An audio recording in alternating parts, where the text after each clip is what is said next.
Today we are discussing introduction to trigonometry. What is the meaning of trigonometry? सबसे पहले हम एक trigonometry का जो वर्ड है, trigonometry जो वर्ड लिखा हुआ है, इसका मीनिंग देखते हैं. यहाँ लिखा है, देखो मैंने इसको 3 पार्ट में ब्रेकअप कर दिया.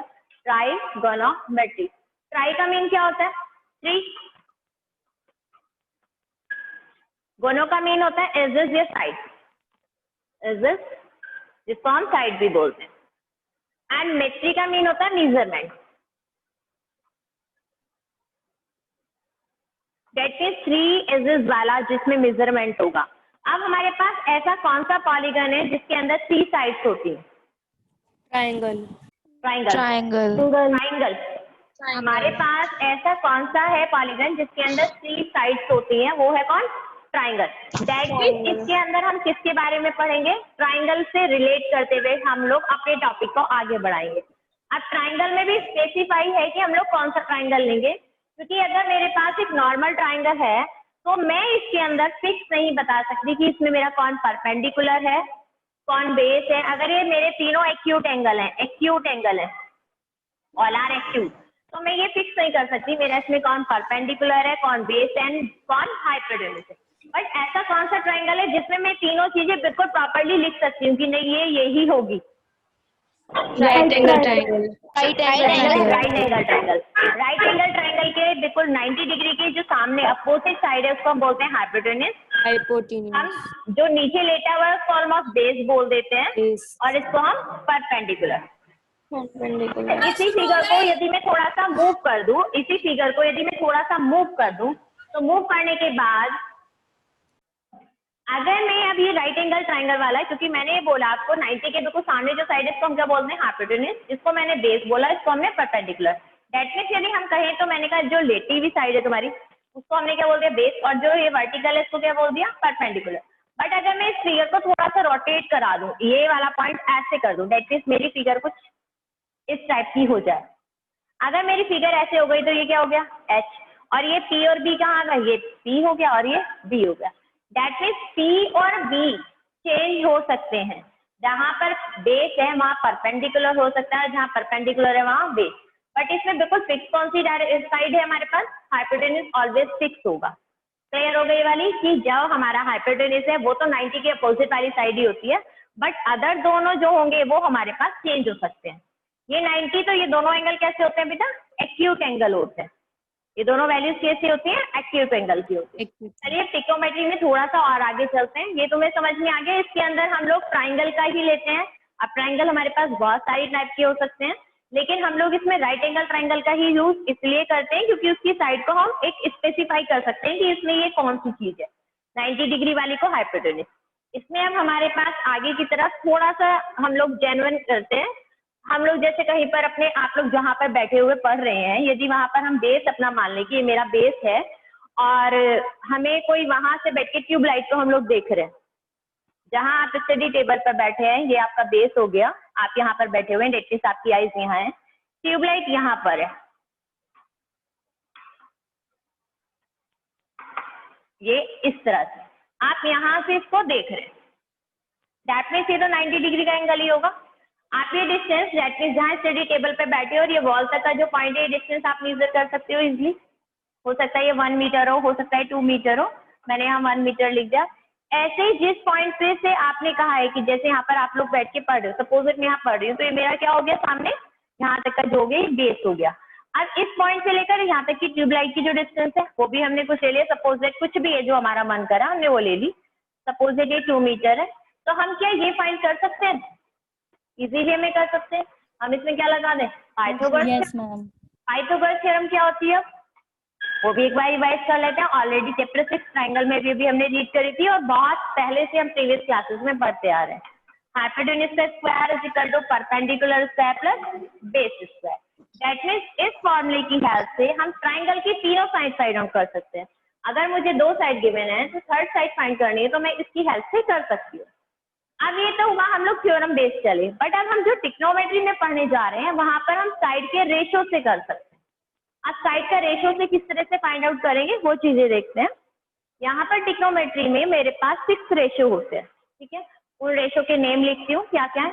ये लिखा है मैंने, देखिए पहले बेटा इसमें जो होते हैं सारे स्मॉल लेटर होते हैं। पहला लिखा मैंने SIN, बट इसकी फुल फॉर्म होते हैं SINE, साइन। सेकेंड होता है साइन, फुल फॉर्म में मैं शॉर्ट वाली आगे लिखती हूँ, ठीक है, SIN, साइन। सेकेंड होता है कॉस साइन, इसको हम शॉर्ट में लिखते हैं कॉस साइन, कॉसाइन। नेक्स्ट होता है टेन, TANGENT, फुल फॉर्म होती है टेंजेंट, शॉर्ट में लिखते हैं tan. Sine, SINE, COSINE, TANGENT, but short में क्या हो जाएगा, साइन कॉस टेन। इसके आगे तीन और आते हैं जो इसके रिवर्स हैं। एक तो होता है sine cos, sine cos. Next हो जाएगा हमारे पास कॉटेंजेंट, Sec. कोटेंजेंट, इसको हम बोलते हैं कॉट, COT, कॉट। इसके बाद आता है हमारे पास सेक, SECANT, फुल फॉर्म है सेकेंड, शॉर्ट में लिखते हैं सेक। इसके बाद आता है कॉसाइन, कॉसेक, कॉस वाला जाएगा, COSECANT, इसको शॉर्ट में लिखते हैं कॉसेक। साइन, इनको रीड कैसे करते हैं, sine, cos, tan, cot, sec and cosec. Clear, पढ़ना आ गया। अब ये जैसे अभी लिखे हुए हैं, जिस तरह से मैंने अभी लिख दिए, तो ये मेरे लिए एक अल्फाबेटिकल वर्ड टाइप में हो गया। डेट मीन्स कोई भी अल्फाबेट के वर्ड लिखे हुए हैं, ये मेरे मैथ्स में कोई काम नहीं करेंगे। इनका वर्क तब स्टार्ट होगा जब मैं इनके आगे एक एंगल लगा दूंगी, कोई भी एंगल इनके आगे मैं मेंशन करूंगी, तब ये वर्क करेंगे। सपोज जैसे मेरे पास ये फिगर है, मैं इस फिगर का नेमिंग कर देती हूँ ABC या PQR के साथ। देखिए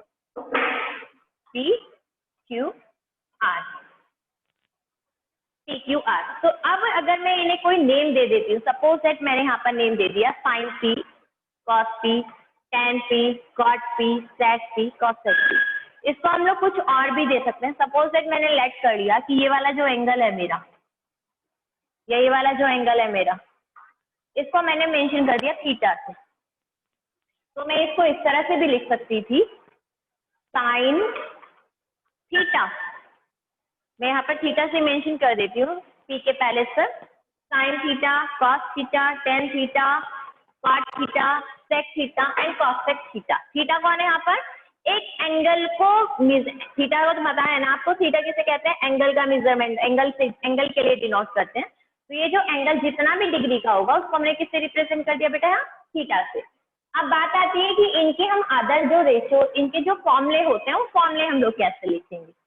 मैंने अभी एक वर्ड बोला रेशो, तो यहाँ पर हम लोग साइड्स का रेशो फाइंड आउट करेंगे। जो साइड्स का रेशो होता है वो फिक्स है कि यदि मेरे पास फर्स्ट साइड और इसका यदि इन दोनों का रेशो है तो वो किसका होगा, कि साइन का ही होगा। अगर इसका और इसका रेशो है तो वो कॉस का ही होगा। अभी छोटे से फॉर्मूले से सारी चीजें हो जाएगी। देखो, जो साइन थीटा का फॉर्मूला होता है, साइन थीटा का फॉर्मूला होता है P, that is perpendicular upon H for hypotenuse. What the value of P, यहाँ पर P की वैल्यू क्या है, थीटा के सामने ये है, P की वैल्यू क्या है बेटा, PQ, और H की वैल्यू क्या है यहाँ पर, PR। दैट मीन्स हम H की वैल्यू से मतलब H को हम किस चीज से यहाँ पर डिनोट कर रहे हैं, PR से डिनोट कर रहे हैं, और परपेंडिकुलर को हम यहाँ डिनोट कर रहे थे PQ से, तो P अपॉन H। नेक्स्ट यदि हमारी बात आती है कॉस थीटा की, तो कॉस थीटा के लिए फॉर्मूला था B अपॉन H। B को यहाँ किससे लिख रहे हैं हम, RQ से, और H कौन है बेटा मेरे पास, PR। बात आती है टेन की, टेन का फॉर्मूला क्या होता है, P अपॉन B। P को किससे डिनोट करा मैंने, PQ से, एंड बेस को किससे डिनोट करा बच्चे, RQ से। कॉट का क्या होता है, B upon P, RQ upon PQ।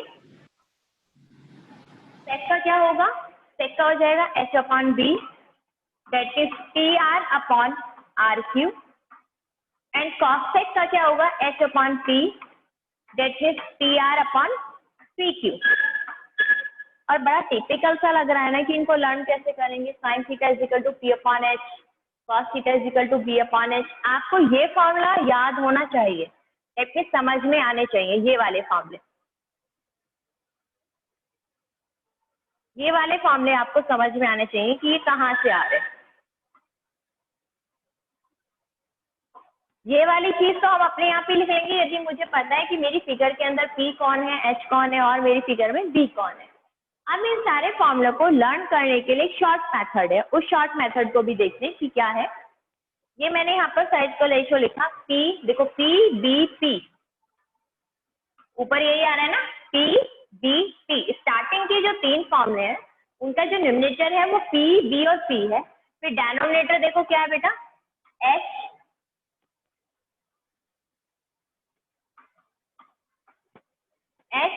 D D बेटा, देख P B P और H D। अब देखो आप लोग इस ये P B P upon H D से किस तरह से हम लोग कर लेते हैं, डेट मीन्स एक रिदम बन जाएगी ये इस तरह से। सबसे पहला जो फॉर्मूला होगा वो होगा साइन थीटा के लिए, that means P upon H। Next जो फॉर्मूला होगा कॉस थीटा के लिए होगा B upon H। And ten P upon B के लिए क्या होगा, साइन कॉस, फिर होता है टेन। डेट मीन्स ये सीक्वेंस भी यदि हमें याद हो जाए तो हमारे फॉर्मूले हमें लर्न करने में काफी इजी हो जाएंगे। Sine theta P upon H and cos theta B upon H and tan theta P upon B। अब आप थोड़ा सा ध्यान करेंगे तो जो कॉट थीटा है वो देखो इसका रिवर्स B अपॉन P आ गया, डेट मीन्स ये कॉट थीटा का फॉर्मूला हो गया B अपॉन P। ये हो गया मेरे पास सेक थीटा का, और ये मेरे पास किसका हो गया बेटा, कॉस सेक थीटा का। आप लोगों ने ऑब्जर्व करा कि साइन थीटा की वैल्यू तो P अपॉन H है, बट कॉसेक थीटा की वैल्यू क्या है, H upon P। P upon H और H upon P, that means एक दूसरे के क्या है, रिवर्स हो रहे हैं, एक दूसरे के रिवर्स वैल्यू है। तो साइन थीटा की वैल्यू और कॉसेक थीटा की वैल्यू एक दूसरे की रिवर्स है। तो एक अनदर फॉर्मूला भी निकल के आ गया, sine theta is equal to, मैं लिख सकती हूँ 1 अपॉन कॉसेक थीटा। आप लोग हमेशा ध्यान रखेंगे जितने भी ट्रिग्नोमेट्री में मैं वर्ड यूज कर रही हूँ, साइन कॉस, ये सारे स्मॉल लेटर में होते हैं, कैपिटल लेटर में नहीं होते। क्लियर है, सारे स्मॉल लेटर में होंगे। तो आप लोग ध्यान रखेंगे जब आप अपने फेयर नोटबुक में बात करेंगे तो सारा का सारा स्मॉल लेटर में लिखेंगे ये वाले वर्ड। ये तो ऑब्वियसली क्या होता है, हमारा हाथ फर्स्ट वर्ड के लिए जो होता है कैपिटल चलता है, तो कैपिटल नहीं बनेगा। साइन किसका रिवर्स देखा हमने, कॉसेक थीटा का, तो कॉसेक थीटा किसका रिवर्स हो गया फिर, साइन थीटा का, डेट मीन्स हो गया 1 अपॉन साइन थीटा। ऐसे बात करें यदि मैं कॉस थीटा की बेटा बात करूं, मैं ये वाला फिगर साइड से रब कर देती हूँ जिससे थोड़ा सा स्पेस हो जाए फॉर्मूले लिखने के लिए। Cos theta is equal to क्या होता है बेटा फिर, 1 बाय सेक थीटा। शाबाश, 1 अपॉन सेक थीटा। ऐसे ही सेक थीटा किसका रिवर्स हो जाएगा, 1 upon 1 by cos theta. Cos theta, शाबाश, 1 अपॉन कॉस थीटा का। आप लोग जरा देख लेंगे बेटे, थोड़ा स्मॉल सा लिखा है मैंने। नेक्स्ट टेन और कॉट एक दूसरे के रिवर्स है, तो टेन के लिए हो गया formula 1 upon 1 by cot theta, और कॉट का हो जाता है 1 upon tan theta. That means ये 6 के 6 आपस में रिलेट कर रहे हैं। साइन कॉस सेक को करता है, कॉस सेक को करता है, एंड टेन कॉस का करता है। तो आज का वर्क हमारा यही है कि हम इस 6 रेशो को किस तरह से एक ट्राइंगल के अंदर वैल्यूज गिवन होगी और हम लोग कैसे फाइंड करेंगे। मे भी इतना शायद क्लियर हो गया होगा। आगे की एक छोटी सी चीज और अभी देखते हैं। मैंने भी एक ट्राइंगल इस तरह से बनाया था, इसको मैंने 90 लिखा था और मैंने यहाँ थीटा लिख दिया था। जब मैं यहाँ थीटा पुट किया था, तो जब मेरे पास ये 90 है तो ये फिक्स है। जहां मेरे पास ये एंगल है, दैट मीन्स जब मैं ये एंगल यहाँ लिखूंगी जोन सा एंगल, तो उसके जो अपोजिट साइड होती है वही P होगी, और ये क्या हो जाएगी, रिमेनिंग साइड बेस।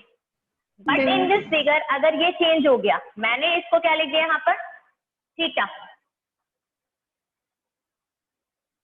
इसको क्या लिख दिया मैंने, थीटा। तो अब मेरे पास जो परपेंडिकुलर है वो ये हो जाएगा।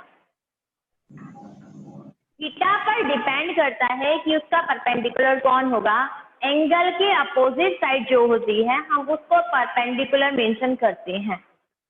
ये चीज हमें बहुत ध्यान रखनी है, क्योंकि जब अभी हम एक्सरसाइज में एग्जाम्पल में पहुंचेंगे तो वहां पर हमारे पास नेमिंग चेंज कर दी जाती है। जैसे मैंने अभी पहले यहाँ साइन पी लिखा था, फिर मैंने थीटा चेंज कर दिया। अगर मैं साइन पी की वैल्यू निकालती इन दिस फिगर तो चेंज हो जाता। तो ये चीज हमें ध्यान रखनी है, जहां पर हमारा एंगल मेंशन होगा उस एंगल के अकॉर्डिंग, यहाँ पर है तो ये परपेंडिकुलर हो गया, यहाँ पर है तो ये हो गया, क्योंकि इसके अपोजिट साइड कौन है, दिस साइड। चाहे आप नेमिंग कर लीजिए PQR, in this figure theta के वैल्यू यहाँ पर है, तो इसके अपोजिट साइड जो है पी क्यू वो परपेंडिकुलर का वर्क करेगी। एंड इन दिस फिगर क्योंकि थीटा की वैल्यू पी को रिप्रेजेंट कर रही है, तो डेट मीन्स जो थीटा है उसके अपोजिट साइड क्यू आर जो है वो किसको रिप्रेजेंट करेगा, परपेंडिकुलर। हमेशा ध्यान रहेगा क्योंकि एक्सरसाइज में बहुत सारे चेंजेस आते हैं। एक बार आप बेटा सारी चीजें राइट डाउन कर लीजिए, कहीं कोई प्रॉब्लम हो तो मुझसे डिस्कस कर सकते हैं आप लोग। इन क्वेश्चन नंबर 1 एक्सरसाइज 8.1 एक्सरसाइज के थ्रू हम लोग फॉर्मूला समझते हैं। इसने कहा एबीसी एक राइट एंगल ट्राइंगल है। डेट मीन्स फर्स्ट ही एक राइट एंगल ट्राइंगल ड्रॉ कर लिया गया जिसमें एंगल बी कौन है, 90 है। डेट मीन्स जो अदर टू वर्टेजेस हैं वो ए और सी को डिनोट कर रहे हैं। What the value of AB, AB is equal to 24 centimetre. What the value of AB, AB is equal to 24 centimetre. ABC में एबी की वैल्यू आपको 24 गिवन है and BC is equal to 7 centimetre. तो firstly सबसे पहला work क्या होगा, हम लोग इसमें क्या फाइंड करेंगे, एसी। किस तरह से करेंगे, देखो in triangle ABC angle B is equal to 90 degree.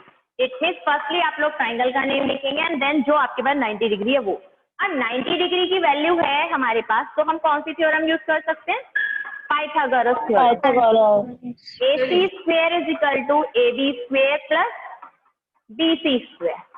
Put the value in it. What the value of AB? 24 and BC 7. 24 किसके स्क्वायर होता है, 576 749 दोनों को प्लस करा 6 to 5 and AC is equal to आ गया मेरे पास 25 AC की वैल्यू फाइंड हो गई। इतना वर्क हो गया। अब इसके बाद हमें क्या करना है, फर्स्ट पार्ट में इसने हमसे कहा है sine A and cos A. Part 1 आपको साइन ए की वैल्यू निकालनी है एंड कॉस ए की वैल्यू निकालनी है। यहाँ एंगल कौन है बेटा, ए। दैट मीन्स मेरे पास एंगल की वैल्यू ये है। 90 डिग्री के अपोजिट साइड ऑलवेज फिक्स होगी, ये क्या हो गया, हाइपोटेन्यूज। बट अब मेरे पास एंगल यहाँ पर है तो परपेंडिकुलर कौन होगा मेरे लिए, यहाँ पर 7।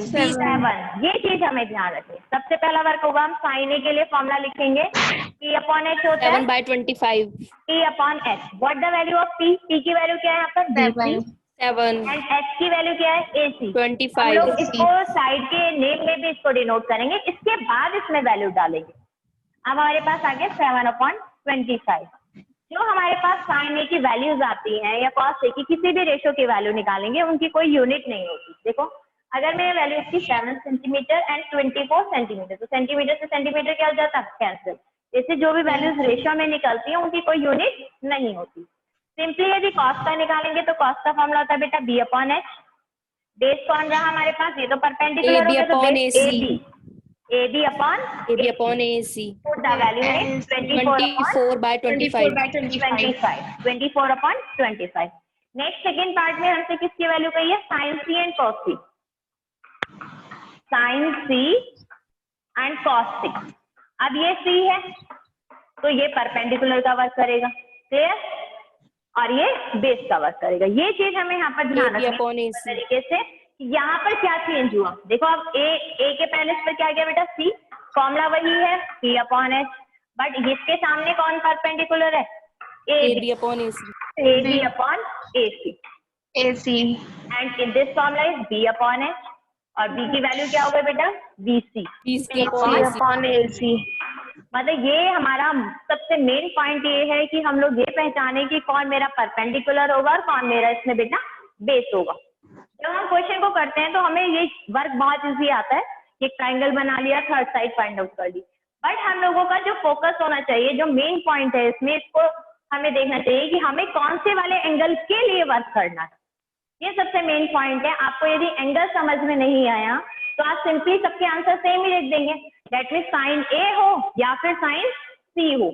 आप लोग एक चीज और देखेंगे, यहाँ साइन ए और यहाँ साइन सी, ए और सी दोनों ही एक्यूट एंगल है। कभी भी आप